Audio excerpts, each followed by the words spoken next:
Bonjour à tous, ravi de vous retrouver dans votre nouveau Maurienne Zap. Direction la forêt d'Albanne pour une randonnée en raquette. L'occasion de découvrir des paysages à couper le souffle.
C'est à Bessan qu'avait lieu la première compétition nationale de ski de fond et de biathlon. C'est plus de 400 coureurs qui ont ainsi participé au Sams National Tour.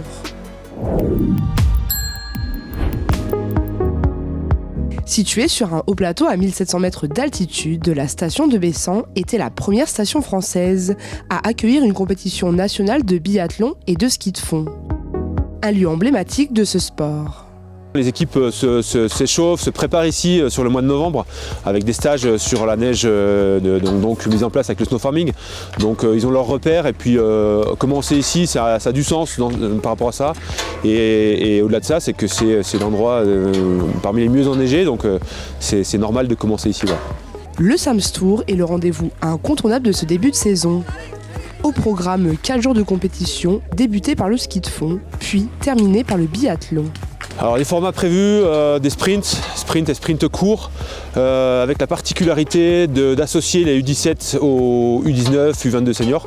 Généralement on sépare ces catégories et puis là dans le cadre des sélections pour les JO jeunes qui auront lieu fin janvier en Corée, on est obligé de confronter les deux catégories, enfin les deux années d'âge 2006-2007, donc les U17 deuxième année et les U19 première année. Voilà, donc c'est un peu particulier et puis donc on a deux formats de courses individuelles pour limiter l'impact de la première course sur la deuxième. Si on avait une poursuite par exemple, on ne repartirait pas de zéro. Donc là, dans un cadre de sélection, on préfère avoir deux courses individuelles.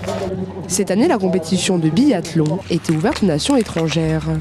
Et puis une petite précision qui quand même mérite d'être citée, c'est que la course est estampillée Regional Events, donc reconnue officiellement par l'IBU comme pouvant accueillir des athlètes étrangers.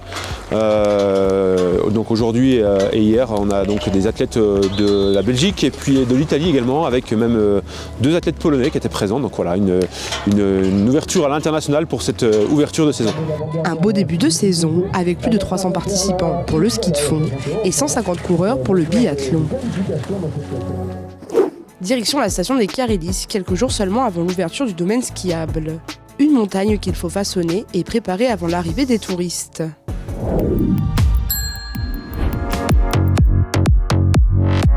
Grand soleil, poudreuse et température de saison, tous les voyants sont au vert pour l'ouverture de la station des Carélis. Un enneigement exceptionnel pour ce mois de décembre. À peu près 50 cm sur le bas de la station, 80 au sommet. Aujourd'hui, là, on est le 5 ou le 6 décembre, on pourrait déjà ouvrir la station. Donc un enneigement exceptionnel, une vraie bonne neige de qualité et puis des températures fraîches. Un enneigement naturel complété par la neige de culture, avec un important parc de 150 canons à neige. produit quand même de la neige de culture pour assurer une sous-couche. Comme ça, au moins la neige naturelle vient par-dessus et on a une super bonne sous-couche. Une fois la neige de culture fabriquée, il faut la répartir sur les pistes. C'est à ce moment-là que Fabrice et sa dameuse rentrent en scène. Aidés par un snowset dernière génération, ils façonnent une à une les pistes du domaine. Je dame la neige naturelle avant et après j'étale la neige de culture qui a été fabriquée. La neige de culture, les canons font des tas de neige et ces tas, il faut les régaler sur la piste de ski. On a le snowsat qui nous dit les quantités qu'on met sur la piste. Quand c'est rouge, il n'y a pas beaucoup de neige. Quand c'est bleu, il y en a un peu plus. Jaune, il y en a beaucoup. Cette année, le domaine s'agrandit avec la création d'une nouvelle piste. Oui, alors ça c'est une nouvelle piste bleue qui s'appelle la piste de Talière, donc qui va partir du sommet en fait et qui va rejoindre ensuite la piste de Vinouve. Et ensuite en empruntant le Guetton, on pourra partir donc du haut de la station 2500 mètres et redescendre jusqu'en bas par une piste bleue à 1600 mètres. Ça fait 900 mètres de dénivelé, ça va être vraiment une piste super sympa et en plus très joueuse puisqu'on a gardé les mouvements de terrain pour que les gens se fassent plaisir. Pour accéder à ces nouvelles infrastructures, Jérémy et son équipe entretiennent depuis 6 mois les remontées mécaniques. On vérifie les machines, on fait du graissage, on décable, on a des contrôles réglementaires à faire. Et ça nous prend du mois de juin jusqu'à début décembre. Pour satisfaire l'ensemble des touristes, la station propose un grand nombre d'événements. On ne pourra pas passer à côté de la Grande Odyssée, qui est l'événement, en tout cas, le grand moment phare pour nous en termes d'événementiel, le 18 janvier.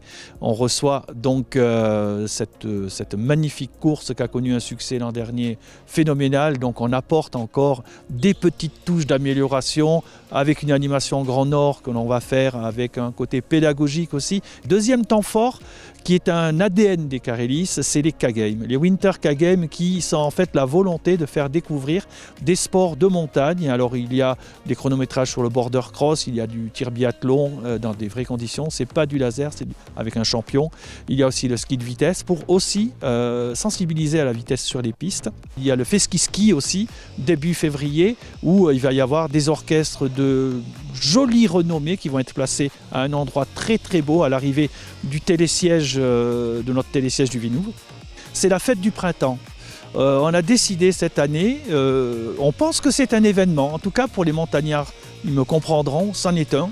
Et on finira avec un événement qui a très très bien marché l'an dernier, la Sclage. Alors Kesako, la Sclage c'est le ski et la plage. Cette station familiale, située à 1600 mètres d'altitude, ouvrira ses portes dès le 23 décembre et ce, pour 4 mois.